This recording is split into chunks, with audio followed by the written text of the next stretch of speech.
January 14th kicks off a thrilling Spotlight Cache featuring Moonstone. Is she the must-have card to elevate your deck, or should you pass? I'll share a last-minute review of Victoria Hand, dive into Moonstone theory-crafted decks, and break down the value of Black Swan and Nocturne. Let's jump into this cosmic lineup and see who shines. We of course start with the recap. Your audio stinks. Victoria Hand turned out to be a pretty strong card. I had this filmed in advance, kind of anticipation that she would be mid. I am refilming it because she is good and very strong in the decks that she belongs in. So of course it's the hand generation or card generation in your hand decks, the Devil Dinosaur decks, which I'm sure you've seen plenty of at this point. I am pairing her with Swarm, which will either be in a video that is out or coming out very shortly. That deck is wacky. Victoria Hand just takes them to another level. Getting that +2 on those cards is just super strong, especially the more you have. Even some locations like Daily Bugle that give you an opponent's card, now that's +2. That's the Mirage effect. She is an easy unlock. Again, if you want to play those types of decks, if you don't, then yeah, don't get her. She is to hand generation decks what Scream is to the move disruption types of decks. If you want to play the strongest version, you have to have Victoria Hand. Because the season pass recently came out, I'll have a quick touch base on Iron Patriot as well. I'm not a fan of them. I am not a fan of these random cards. So Agent Coulson is probably the best, but I don't play a lot of Agent Coulson. There is Nick Fury, which doesn't see a lot of play. There's Emperor Hulkling, which sees no play. There's Iron Lad, who has that randomness effect, which I am not high on, even though other people are. So it really comes down to the type of player you are, and I try to reduce the randomness as much as possible. I've used Iron Patriot quite a bit. I like Victoria Hand a lot more. Iron Patriot, that random 4, 5, and 6, again, I've played decks with him. At some point I'll have a deck video with Iron Patriot, but he doesn't feel super strong to me. He's just okay. And there's not much to draw me toward this card. But ultimately, it comes down to the type of player you are. We will see how this evolves over the season, because again, it's just been the first week. And now I will do a quick clothing change and resume with the rest of the video. And now we dive into the overall Spotlight week.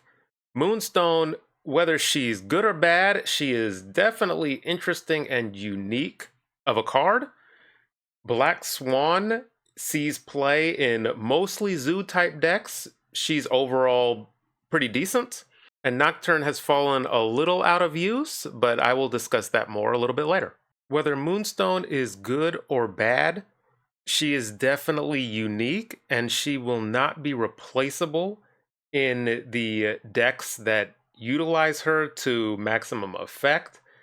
So really, I would put her in the same category as an anti-venom or as a Malekith.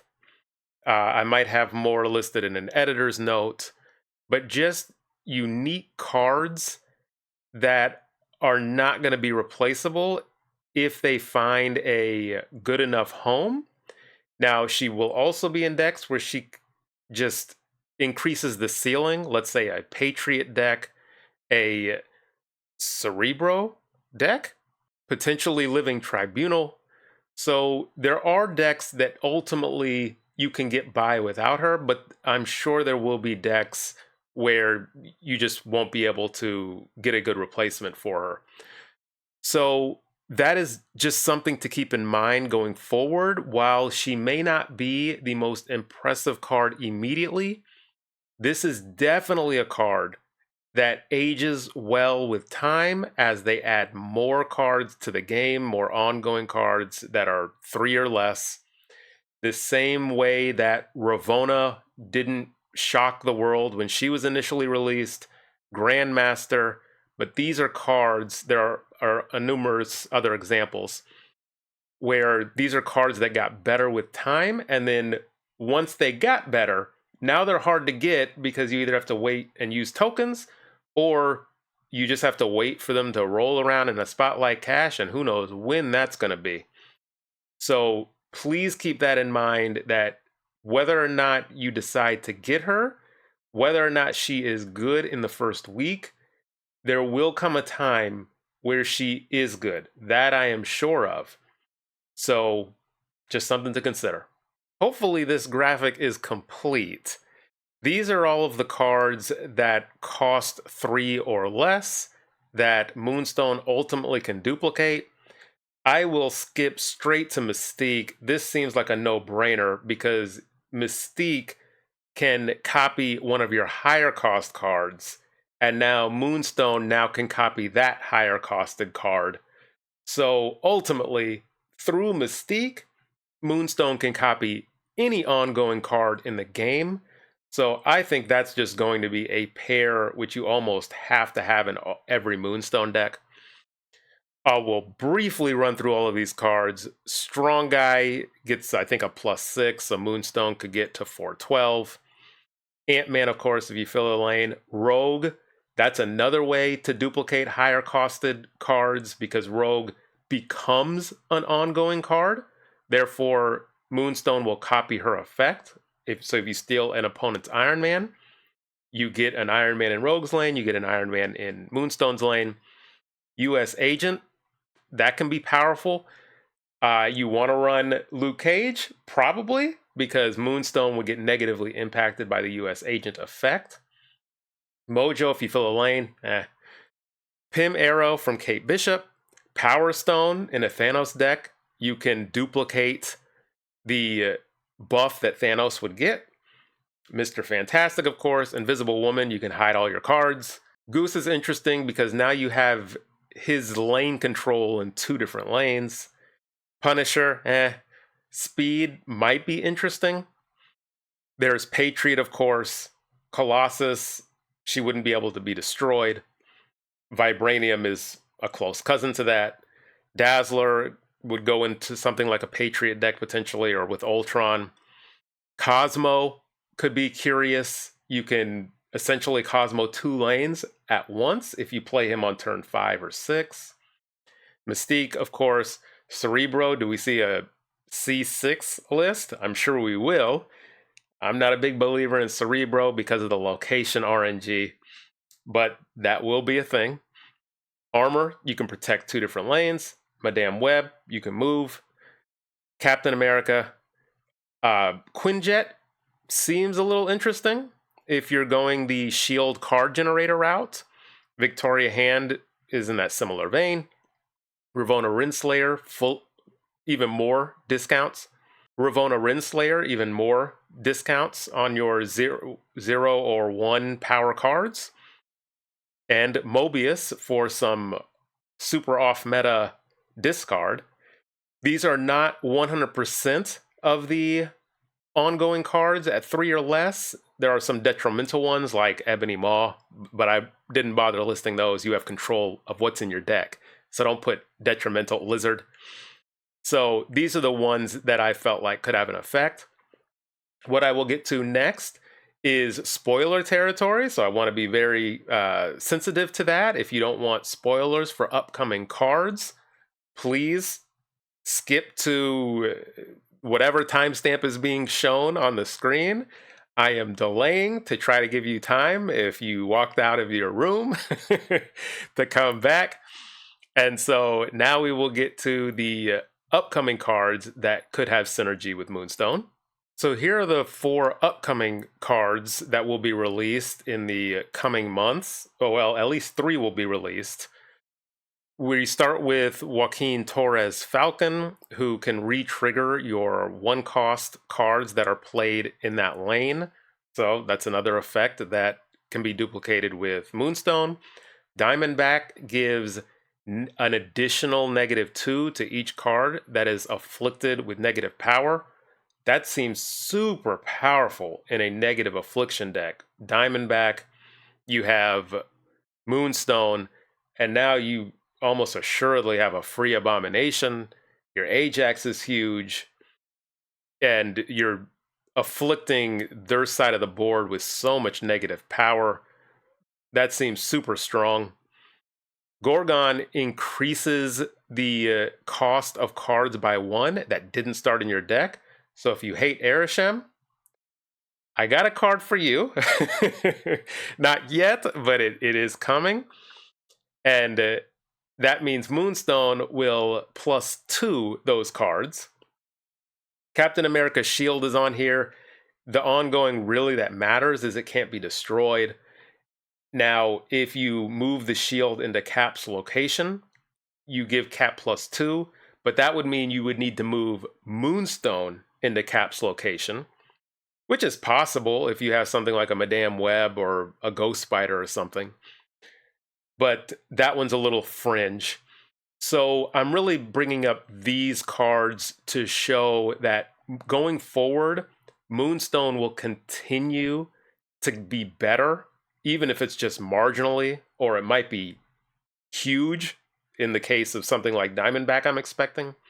And having Moonstone then might pay off. So you might get it now, Moonstone, and then you won't see any value for a month. But when that month happens, you'll see the value, you'll have the card, and you won't need to be chasing it, or just go without while people are showing off these decks. No more spoilers from this point forward. So Moonstone Series 2 deck. Items you can copy with Moonstone. We're going with Armor, Cosmo, and Ant-Man. There is not much in Series 2 to be copying at 3 cost or below. So I'm just throwing her into a zoo deck. This deck badly wants something like Mystique because you can copy Iron Man or even a Ravonna to discount Iron Man as well. And Moonstone would duplicate that. But you have Blue Marvel that could be copied with Mystique also. Like, Mystique is super valuable, but there just were not a lot of options in Series 2. So I'm going Zoo, but I kind of wouldn't advise this for a Series 2 deck. Series 3 is where things really open up for Moonstone because, of course, you have access to Mystique if you're Series 3 complete, or if you are lucky and you get Mystique earlier in your journey. So for this flavor, I might be doing too much, but I'm going with Patriot Surfer for this build. So we have a number of 3-cost cards. We have Rogue to steal an ongoing from the opponent. Moonstone has a number of cards that it can copy: Patriot, Mystique, Ant-Man, Dazzler, Captain America. There's plenty here. And then we can finish off the game going the full-on Patriot route with Ultron, or with Surfer and potentially Absorbing Man if we have Sarah down. So this deck has a couple of different options. You might be better off going full Surfer or full Patriot. But I really like presenting a multitude of ideas with these decks. And then once you all get your hands on them, you can see what works best and take that best road. Here's another deck which I think is also much more conceptual and less good. So I am curious how she will work in a discard build, because being able to essentially have a bunch of Morbii with Mystique, and then Moonstone and Iron Man, you have Ravonna, which discounts, and you get your Moonstone down, that discounts the Dracula even more, potentially down to a 2, or not potentially, down to a 2 cost. Mystique is a 1 cost, Iron Man is 4. Onslaught to double up either a Morbius lane or a Iron Man lane or a Moonstone lane. Dracula really is just here to either scare your opponent because they don't know you're not running anything of huge value, or to take advantage of the scorn. Black Cat is here just for the discard. That's it, pure and simple. And even though I don't think this deck is going to be great, I can see Moonstone being used in some flavor of discard. Black Swan essentially has two uses in the game. One is Zoo, pure and simple, the Khazar Blue Marvel flavor. Sometimes people run her in Thanos. Again, it's more Zoo Thanos. And then also a Agent Venom type deck and Bast, where you have a number of one-cost cards that you just want to vomit on the last turn. You better not throw up on my ship. Get them all out of your hand, along with potentially a Mystique because you had Iron Man, something to that effect. Or again, more with Zoo, Hit Monkey. So you really need to want to play those decks for Black Swan, and if you do, she is a valuable addition to those decks. Nocturne was released and was pretty strong, just a very strong, good card. Then she got nerfed from 3-5 to 3-4, and everybody threw her in the trash. So I think that is where she kind of still is, sadly, especially because Rocket and Groot, the single card, just recently released, and that is just a pure power creep on Nocturne. Just easy, it is. You get one trigger and it's already a effective 3-5, but also just a 3-4 if your opponent later plays Luke Cage, which is the same as Nocturne. You don't have the RNG that Nocturne has when you move it to a different location, changing that location on you. So it's hard to recommend Nocturne, especially with Rocket and Groot. I think Nocturne needs a buff back to 3-5 to have any type of consideration over that card. And we will see if that happens or not. But if it doesn't, there are just better options. So will Nerd Dynamite be unlocking Moonstone and continue talking in the third person? Yes, Nerd Dynamite will do both of those things.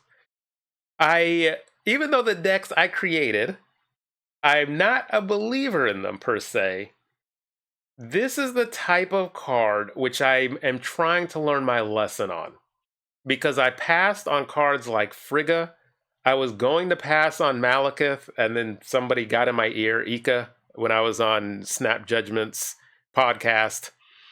And I noticed Anti-Venom was going to be good, so I got that.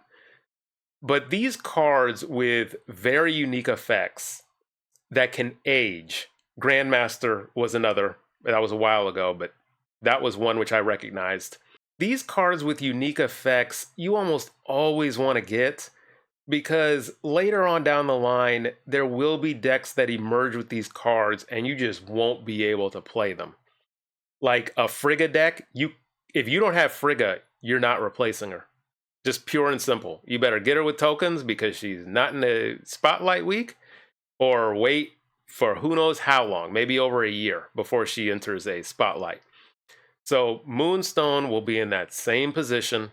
As more cards come out, she will get better and better and better until she finds a fantastic deck that you won't be able to play because you didn't get her.